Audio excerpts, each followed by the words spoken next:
And we are back, 5:12 the time. Let's talk about the weather this morning. We've got, cool temperatures and the possibility of thunder and lightning. Drew's following that. Hey, Drew. Hey there, James. There's a very slight chance of that thunder and lightning. We've been watching for the last few days a system that's been hanging off offshore. Temperatures only coming into the low to mid 60s. James? All right, Drew, thank you very much. At 5:15 now, another story for you new this morning. The highly popular Cash for Clunkers program may soon get a little more fuel. The Senate has agreed to vote today on whether to put another $2 billion into the rebate program. That could rev up Cash for Clunkers until at least Labor Day. Here in the Bay Area, car dealers can barely keep up with the business demand here. That's especially true for Toyota's ultra-fuel efficient hybrid, the Prius. In fact, as KRON 4's Reggie Kumar reports, those looking to buy a Prius may now have to be put on waiting lists. Dealerships like Oakland's downtown Toyota Saab, Subaru, seen here, can barely keep these Toyota Prius on the lot, thanks to the Cash for Clunkers program. Since the program started nearly a week and a half ago, this dealership has sold 30 of these hybrids. Right now, the dealership seen here only has 6 in stock. Floor manager Frank Guzman says those will probably sell out this week. He tells KRON 4 the Toyota Prius has always been in high demand, even before the Cash for Clunkers program started. When the Prius first came out, Guzman says people were placed on a waiting list to get one. And that could happen again if Toyota doesn't produce more to keep up with the demand. We're having a hard time keeping it in stock and having a hard time trying to even trade with other dealers. Everybody's so busy. It's been really tough. I've lost a few deals because I don't have the right car for people. To give you an idea of just how many of these hybrids downtown Toyota has sold, these clunkers have replaced all of the Toyota Prius that were parked in this lot. Currently, there is no waiting list at this dealership to purchase a Prius. In Oakland, Reggie Kumar, KRON 4 News. All right, also new for you this morning at 5:17. Of the 6 most popular midsize sedans, none received a top rating in bumper safety crash tests. A new report by the Insurance Institute for Highway Safety says the Mazda 6, you can see the photo of it there, was the only car to receive an acceptable rating. That's one rating below the top rating. The average cost for bumper repairs on the Mazda 6 is about $870. Ratings for the Honda Accord and the Hyundai Sonata improved one notch to marginal from poor. The results are based on the average cost to repair front and rear corner and corner bumper damage following a 6-mile-per-hour crash. So you hit something at 6 miles per hour on the front end there for this Mazda, and it'll cost you about $871. The other cars were more expensive to fix.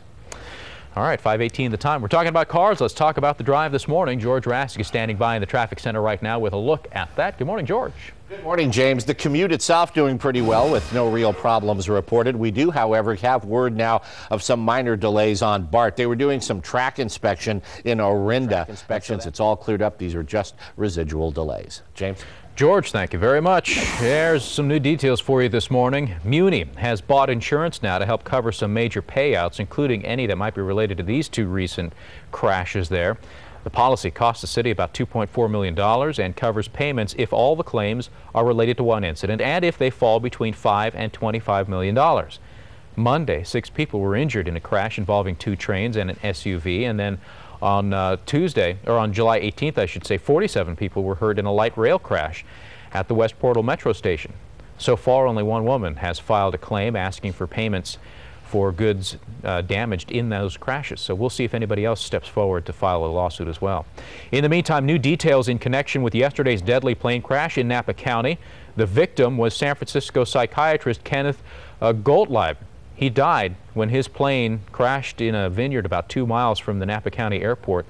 Gottlieb was flying to Bakersfield and was planning to go to New Mexico to meet his wife. The crash also sparked a 1-acre grass fire there, but that was quickly put out. The NTSB is investigating right now. So far, officials say the single-engine plane wasn't involved in any previous incidences.